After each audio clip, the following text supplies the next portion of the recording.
اور کریں کہ ایسا کیوں ہے آج کیوں ذلیل کے کل تک نہ تھی پسند گستاخی فرشتہ ہماری جناب میں۔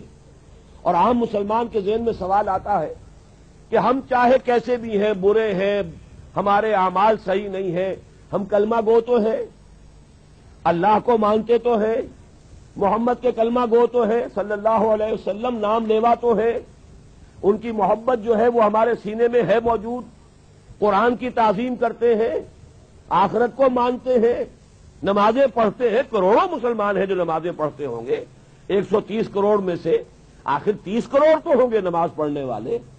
لیکن وہ جو ہیں وہ تو سب کے سب کافر، منکر، نہ اللہ کو مانے، نہ آخرت کو مانے، نہ رسالت کو مانے، نہ قرآن کو مانے۔ پھر کیا وجہ ہے کہ رحمتیں ہیں تیری اغیار کے کاشانوں پر اور برف گرتی ہے تو بیچارے مسلمانوں پر؟ اس موضوع پر الحمدللہ کہ میرے مضامین نوائے وقت میں چھپ چکے ہیں، اور اب چونکہ وہ تکمیل کو پہنچ گیا، سلسلہ کتابی شکل میں بھی آ جائے گا۔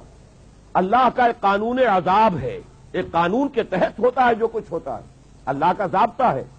قرآن اس کے لیے لفظ سنت استعمال کرتا ہے، وَلَن تَجِدَ لِسُنَّتِ اللَّهِ تَبْدِيلًا وَلَن تَجِدَ لِسُنَّتِ اللَّهِ تَحْوِيلًا۔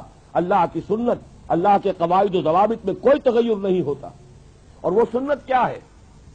کافروں پر عذاب اس دنیا میں صرف اس صورت میں آتا تھا کہ کوئی رسول آئے اور ان میں اتمام حجت کر دے، پھر اگر وہ بحیثیت مجموعی وہ قوم رسول کا انکار کرے تو اس قوم کو ختم کر دیا جاتا تھا۔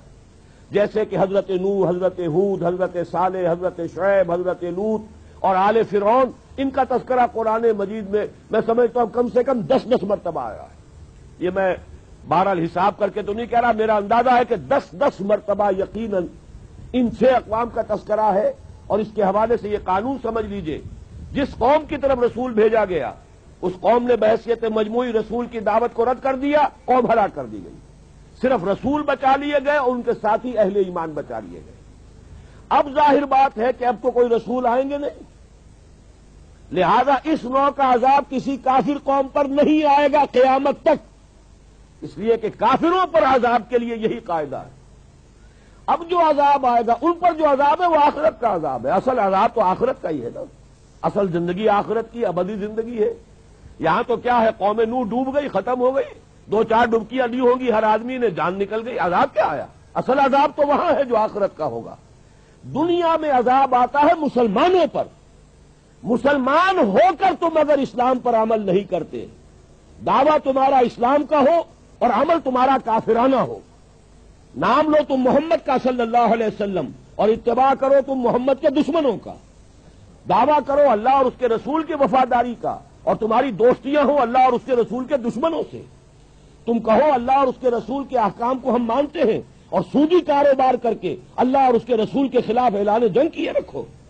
اصل عذاب دنیا میں مسلمانوں پر آتا ہے، جیسے کہ پہلے یہودیوں پر آیا، اس لیے کہ ہم سے پہلے کی مسلمان امت وہی تھی، جب تک حضور صلی اللہ علیہ وسلم کی بعثت نہیں ہوئی وہی امت تھی۔ موسیٰ کے ماننے والے، تورات کے ماننے والے یہودی، یہ امت مسلمہ تھی، لیکن ان پر کیسے کیسے عذاب آئے۔ نبوکدنضر کے ہاتھوں برباد کرایا گیا، کبھی پھر یونانیوں کے ہاتھوں تباہی آئی، کبھی رومیوں کے ہاتھوں تباہی آئی۔ اس صدی میں بھی آپ نے دیکھا، اگر آپ بھولے نہ ہو کہ یہ صدی کے وسط میں ہٹلر کے ہاتھوں 60 لاکھ یہودی قتل ہوا۔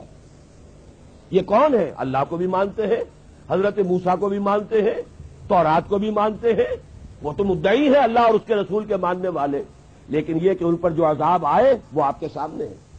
اسی طرح کا عذاب ہم پر آ رہا ہے کہ تم نام لیتے ہو ہمارا اور عمل تمہارے خلاف ہے۔ لما تقولون ما لا تفعلون کبر مقتا عند اللہ ان تقولوا ما لا تفعلون، کیوں کہتے ہو جو کرتے نہیں ہو؟ اللہ کے غضب کو اور اللہ کے غیظ کو اور غصے کو بھڑکانے والی ہے یہ بات کہ تم کہو جو کرتے نہیں۔ یہ ہے اصل سبب، اصل مجرم ہم ہیں، ہم دوہرے مجرم ہیں۔